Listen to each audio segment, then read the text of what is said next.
கோவை சர்வதேச விமான நிலையத்தின் விரிவாக்கத்திற்காக 472 ஏக்கர் நிலத்தை ஒன்றிய அரசிடம் தமிழ்நாடு அரசு முறைப்படி ஒப்படைத்துள்ளது.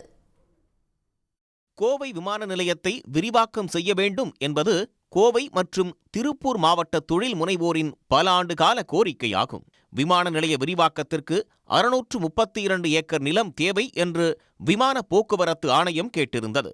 திமுக ஆட்சிக்கு வந்ததும் நிலத்தை கையகப்படுத்தும் பணிக்காக 2600 கோடி ரூபாயை ஒதுக்கி முதலமைச்சர் மு.க.ஸ்டாலின் உத்தரவிட்டார். அதைத் தொடர்ந்து நிலத்தை கையகப்படுத்தும் பணி முடுக்கிவிடப்பட்டது. அந்த பணிகள் தற்போது முடிவுற்று 472 ஏக்கர் நிலத்தை எந்தவித நிபந்தனையும் இன்றி 99 ஆண்டுகால குத்தகை அடிப்படையில் தமிழ்நாடு அரசு ஒப்படைத்துள்ளது.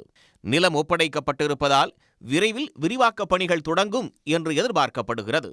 சர்வதேச விமான நிலையமாக தரம் உயர்த்தி வைட் பாடிட் ஏர்கிராஃப்ட்ஸ் வரும் அளவிற்கு இதுக்கு கொண்டு வந்து இந்த கோவை மட்டுமல்ல மேற்கு தமிழ்நாடு முழுக்க இது ஒரு தொழில் மறுமலர்ச்சிக்கு ஏதுவாக இருக்கும் என்று இந்த இடத்துல நாங்கள் நம்புகிறோம். இப்பொழுது நாங்கள் சொன்னபடி தமிழக அரசு மாண்புமிகு முதல்வர் அவர்கள் சொன்னபடி அவர்கள் வாக்குறுதியை நிறைவேற்றிவிட்டார்கள்.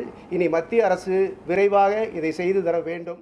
விரிவாக்க பணியின் ஒரு பகுதியாக கோவை விமான நிலையத்தின் ஓடுபாதையின் நீளம் 9500 அடியிலிருந்து 12500 அடியாக அதிகரிக்கப்படும். அதனைத் தொடர்ந்து பெரிய அளவிலான சர்வதேச சரக்கு மற்றும் பயணிகள் விமானங்கள் அதிக எண்ணிக்கையில் இயக்கப்படும். பல்வேறு நாடுகளுக்கும் நேரடி விமான சேவை தொடங்கும் என்பதால் அது தங்களுக்கு பெரிதும் உதவியாக இருக்கும் என்று தொழில் முனைவோர் நம்பிக்கை தெரிவித்துள்ளனர்.